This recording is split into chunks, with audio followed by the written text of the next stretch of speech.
Bismillahirrahmanirrahim. Assalamualaikum warahmatullahi wabarakatuh. Alhamdulillahillazi khalaqas samawati wal ard wa ma bainahuma fi sittati ayyam. Asyhadu an la ilaha illallah wahdahu la syarika lahu lahul mulku wa lahul hamd. Yuhyi wa yumiitu wa huwa ala kulli syai'in qadir. Asyhadu anna Muhammadan abduhu wa rasuluh sayyidul anbiya'i wal mursalin wa khataman nabiyyin sallallahu alaihi wasallam la nabiyya ba'dah. Allahumma shalli wa sallim wa barik ala sayyidina wa habibina wa maulana Muhammad wa ala alihi wa ashabihi Abi Bakrin wa Umar wa Utsman wa Ali wa tabi'in wa tabi'ut tabi'in wa man jahada fi sabilillah wa man tabi'ahum bi ihsan ila yaumil qiyamah ma ba'du. Rabbi shrah li sadri wa yassir li amri wa hlul 'uqdatam min lisani yafqahu qawli. Rabbi zidni ilma warzuqni fahma bi rahmatika ya arhamar rahimin. Bapak-bapak dan ibu-ibu, saudara-saudara jamaah zuhur rahimakumullah. Tema kultum kita pada siang hari ini diberi tema kaya dan miskin adalah ujian. Allah Subhanahu wa taala ketika menciptakan makhluk, maka juga menciptakan rezeki. Kalau ada 7 miliar manusia hari ini di dunia, maka rezeki juga 7 miliar. Mustahil Allah ciptakan makhluk tapi Allah tidak ciptakan rezeki. Ini mustahil bagi Allah Subhanahu wa taala. Oleh sebab itu Allah Subhanahu wa taala dalam surat ke-11 surat Hud ayat 6 berfirman, "Wa ma min dabbatin fil ardi illa 'alallahi rizquha." Dan binatang melata pun kami berikan rezekinya, kami jamin rezekinya. Semut yang hitam yang berjalan di atas batu yang hitam di malam yang kelam, tidak lupa Allah Subhanahu wa taala menjamin rezekinya. Rezeki ini diciptakan oleh Allah cukup untuk seluruh makhluk. Maka bumi ini diciptakan oleh Allah 2/3 adalah lautan untuk menjamin stok agar ikan itu banyak. 2/3 daratan adalah hutan untuk menjamin bahwa oksigen ini cukup bagi seluruh makhluk.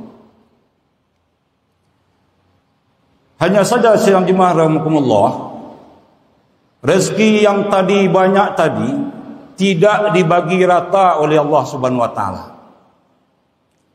Melainkan Allah berkehendak ada hambanya yang rezekinya dilapangkan dan ada yang rezekinya disempitkan oleh Allah Subhanahu wa taala. Sebagaimana firman Allah Subhanahu wa taala dalam surat Al-Isra surah ke-17 ayat 30, "Innallaha yabsutur rizqa liman yasha' wa yaqdir."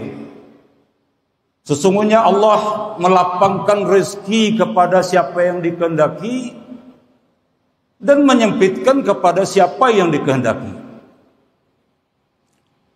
Artinya sidang jemaah rahimakumullah, di antara kita akan ada yang kaya dan ada yang miskin sampai hari kiamat.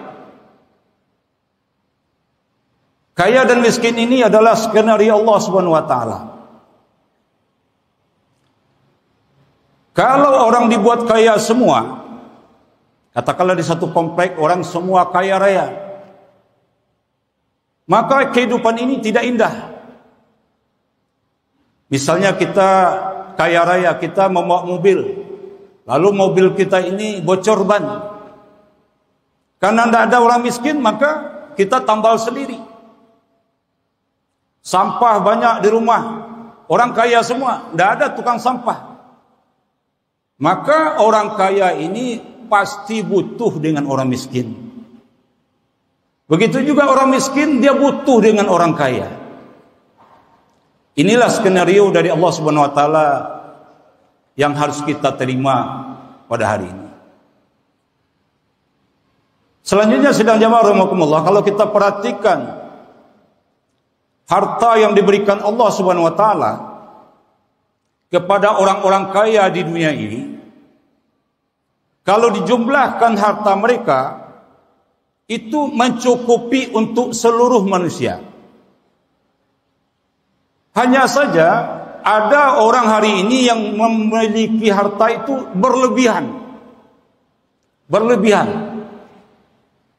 Contoh jemaah yang mulia, ada orang kaya di dunia, orang yang paling kaya di dunia hari ini namanya Elon Musk. Elon Musk ini diberi kekayaan oleh Allah 3.102 triliun hanya untuk Elon Musk. Sedangkan APBN kita satu tahun itu 3.600 triliun. Artinya apa Pak? Kekayaan satu orang menyamai APBN suatu negara. Jadi ini dalam Islam bukan masalah sumber dayanya yang kurang, bukan hartanya yang kurang, tapi bagaimana cara mendistribusikan harta itu yang paling penting. Kita lihat lagi di Indonesia. Orang kaya di Indonesia, contohnya Budi Hartono dan Mikhail Hartono, itu menguasai 802 triliun. Prayogo Pangestu 898 triliun. Wijaya 300 triliun. Salim Group 204 triliun. Kalau dikumpulkan kekayaan 5 orang kaya Indonesia, ini sama dengan 2.600 triliun. Sidang jemaah. Jadi bukan hartanya yang kurang, tapi bagaimana caranya kita untuk mendistribusikan harta. Makanya kajian distribusi dalam Islam ini sangat penting. Selanjutnya sidang jemaah rahimakumullah, bahwa harta di dalam Islam ini hanyalah ujian saja. Allah Subhanahu wa taala berfirman, "Innama amwalukum wa auladukum fitnah." Sesungguhnya hartamu, anak-anakmu hanya ujian saja. Di surat Taghabun, surah ke-64 ayat 15. Bahwasanya kita hidup ini akan datang masa diuji dengan kekayaan, dan ada satu masa kita akan diuji dengan kemiskinan. Dua-duanya ujian saja. Allah Subhanahu wa taala ingin melihat apakah ketika diberi kita kekayaan kita taat kepada Allah. Sebaliknya apabila kita diberi kesulitan oleh Allah, kita juga taat kepada Allah Subhanahu wa taala. Contoh orang yang sukses diberi kekayaan, pertama adalah Abu Bakar As-Siddiq radhiyallahu anhu. Abu Bakar As-Siddiq radhiyallahu anhu ketika baru masuk Islam, kekayaan Abu Bakar ini adalah 40.000 dinar. 40.000 dinar kekayaan Abu Bakar ketika baru masuk Islam. Sekarang 1 dinar kurang lebih 7 juta rupiah. Jadi kalau dikalikan 40.000 dinar kekayaan Abu Bakar, itu uang cashnya baru sekitar 280 miliar. Itu uang cashnya Abu Bakar ketika baru masuk Islam. Lalu uang ini dihabiskan bersama Rasulullah SAW berjuang di Makkah sampai beliau hijrah ke Madinah. Beliau memiliki kekayaan, tinggallah 500 dirham saja. 500 dirham, 1 dirham 100.000 kurang lebih, tinggallah kekayaannya 500 juta. Sampai beliau hijrah. Setelah hijrah berjuang lagi sampai beliau menjadi khalifah di Madinah. Beliau wafat 634 Masehi. Ketika beliau wafat diperiksa lagi Baitul Mal atau kantong-kantong yang ada di Abu Bakar itu diperiksa. Ternyata sidang jamaah, ketika Abu Bakar As-Siddiq radhiyallahu an wafat, beliau hanya menyisakan 1 buah koin dirham. Tidak ada kekayaan lain yang dimiliki oleh Abu Bakar ketika wafat selain 1 dirham. Selebihnya sudah diberikan di jalan Allah Subhanahu wa taala. Inilah orang yang sukses diberi kekayaan oleh Allah Subhanahu wa taala. Ada juga orang yang miskin tapi sukses. Namanya Bilal bin Rabah al-Habsyi radhiyallahu anhu. Bilal ini keturunan budak. Tidak sekolah tinggi, tidak S1, S2, apalagi S3. Hidup miskin, susah. Tapi Bilal ini termasuk orang sukses, kata Nabi sallallahu alaihi wasallam, karena Nabi berkata, "Ya Bilal, apa amalan yang membuat aku mendengar suara telapak kakimu di surga? Aku mendengar suara telapak sendalmu di surga." Kata Bilal, "Ya Rasulullah, aku setiap salat selesai berwudu, aku salat 2 rakaat." Jadi Bilal ini walaupun miskin sejamaah, dia sukses. Sukses karena selalu taat dalam kemiskinannya. Dan sebelum beliau wafat, beliau diberi hadiah oleh Allah Subhanahu wa taala, yaitu menjadi gubernur di Damaskus di Syria. Ini orang miskin yang sukses. Namun ada juga orang kaya tapi tidak sukses. Namanya Qarun. Qarun ini saudara sepupu Nabi Musa alaihissalam. Dia sangat miskin. Kemudian dia memohon kepada Nabi Musa, "Ya Nabi Musa, mohonkan aku kepada Allah diberi kekayaan." Lalu kemudian diberi kekayaan oleh Allah Subhanahu wa taala. Sehingga kekayaan Qarun itu untuk membawa kunci-kuncinya diberikan sebuah kendaraan. Begitu banyaknya kekayaan Qarun ini. Tapi apa yang terjadi sidang jemaah ketika datang petugas zakat? Datang petugas zakat menagih zakat kepada Qarun.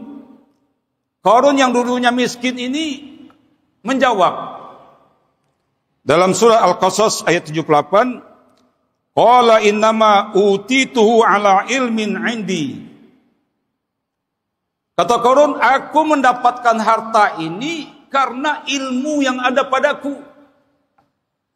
Karena aku sekolah tinggi, aku bekerja keras." Kata Qarun, padahal Qarun ini dulunya tidak bisa apa-apa. Tidak ada kekuatan kalau tidak diberi oleh Allah. Tidak punya harta kalau tidak diberi di Allah. Tapi ketika sudah diberi harta, dia katakan, "Aku mendapatkan harta ini karena aku kerja keras, karena aku sekolah tinggi." Maka Allah murka kepada Qarun sehingga Qarun dibenamkan 7 lapis bumi ke bawah. Dan sekarang kampung Qarun itu sudah menjadi danau. Ada danau di Mesir namanya Danau Fayun, kurang lebih 120 kilo dari Kairo. Disitulah Qarun dibenamkan 7 lapis bumi ke bawah. Makanya orang suka mencari harta Qarun. Padahal Qarun itu jauh di Mesir, sidang jamaah rahmatullah.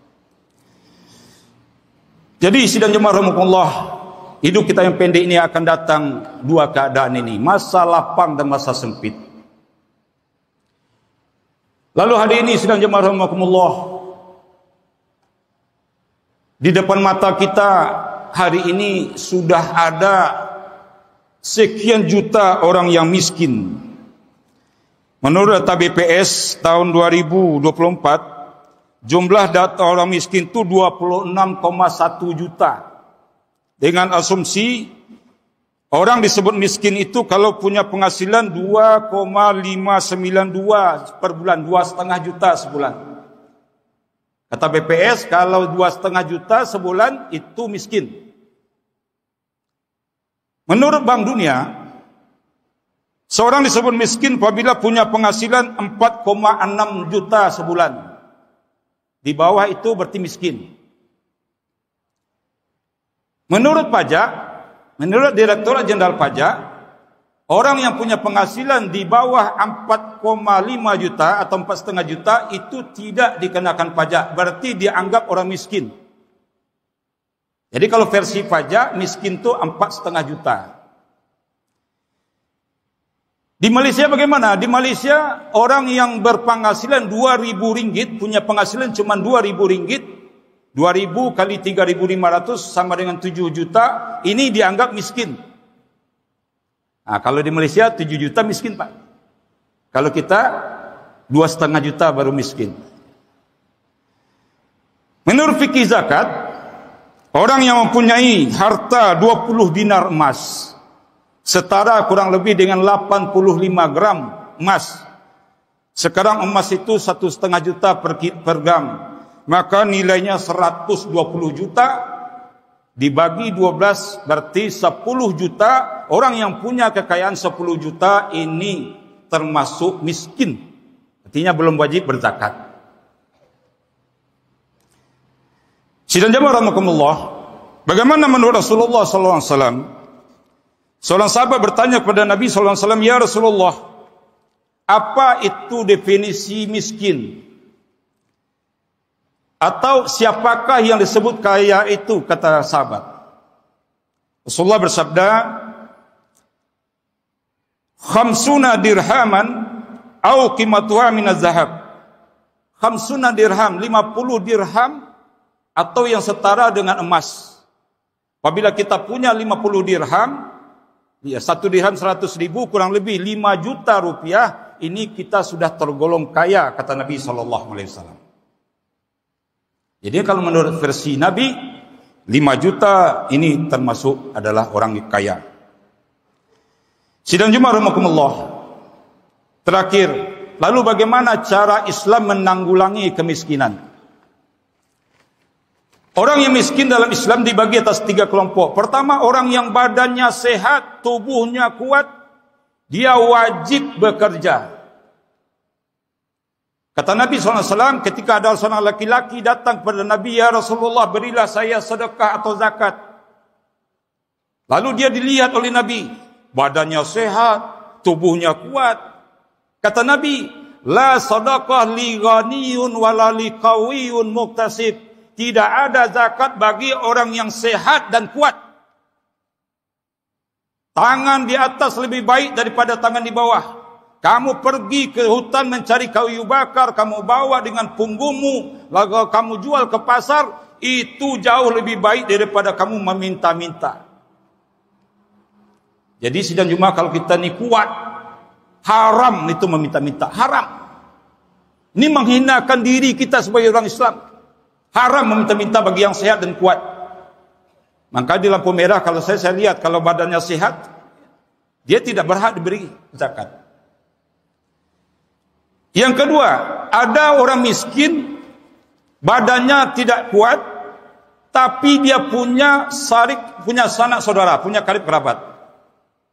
Bagi orang yang punya karib kerabat, dia miskin, maka perintah Allah, beri mereka itu infak. Kata Allah Subhanahu wa taala, "Yas'alunaka madza yunfikun, qul ma anfaqtum fi khairin." Apa-apa yang harus kamu infakkan dari yang baik-baik, pertama fabil walidain, ibu dan bapak wajib diberi infak oleh anaknya. Kalau makan, kita makan pula ibu bapak kita. Ibu bapak tidak diberi zakat, tapi diberi nafkah setiap hari. Setelah itu wal akrabin, karib kerabat, kakak kita, adik kita yang dekat dengan kita, diberi infak, belanja nafkah. Yang ketiga, anak yatim wal yatama. Anak yatim tidak diberi zakat, tapi diberi infak setiap hari, setiap pekan. Ini wilayah infak bagi yang masih memiliki karib kerabat. Maka dalam Islam ditanya, Pak, kalau bahasa Minang, kalau ada orang hari ini terlantar ditanya, ini anak siapa? Ini kemenakan siapa? Ini datuknya siapa? Ini suku siapa? Karena harus kerabat dulu yang menyelesaikan dengan infak. Yang terakhir, kalau orang hari ini miskin, tapi itu tidak punya karib kerabat, maka diperintahkan oleh Allah, khuz min amwalihim sadaqah. Ambil dari harta mereka itu zakat. Tutahhiruhum, untuk membersihkan mereka, membersihkan harta mereka dari hak orang lain yang menempel pada harta itu 2,5%. 2,5% itu adalah kotoran. Kalau 2,5% tidak kita keluarkan, dia akan memakan yang 97,5%. Kalau zakat tidak dikeluarkan, akan datang bala, akan datang rumah kebakaran, datang musibah, karena zakat tidak dikeluarkan. Kata Nabi, hilangkan bencana dengan zakat, hilangkan sial dengan sedekah. 1.100 ini sedekah untuk menghilangkan sial, tapi zakat untuk menghilangkan bencana. Oleh sebab itu, sidang jemaah rahimakumullah, pada bulan Ramadan yang mulia ini, timing yang tepat bagi kita untuk mengaudit, memeriksa seluruh kekayaan kita, dan saat yang tepat hari ini kita keluarkan zakat, kita keluarkan infak, sehingga kita betul-betul bersih. Idul Fitri, bersih, kembali suci, sebagaimana kamu dilahirkan oleh ibumu. Wa'tabiru ya ulil absar la'allakum turhamun. Subhanakallahumma wa bihamdika asyhadu an la ilaha illa anta astaghfiruka wa atubu ilaik. Wassalamualaikum warahmatullahi wabarakatuh.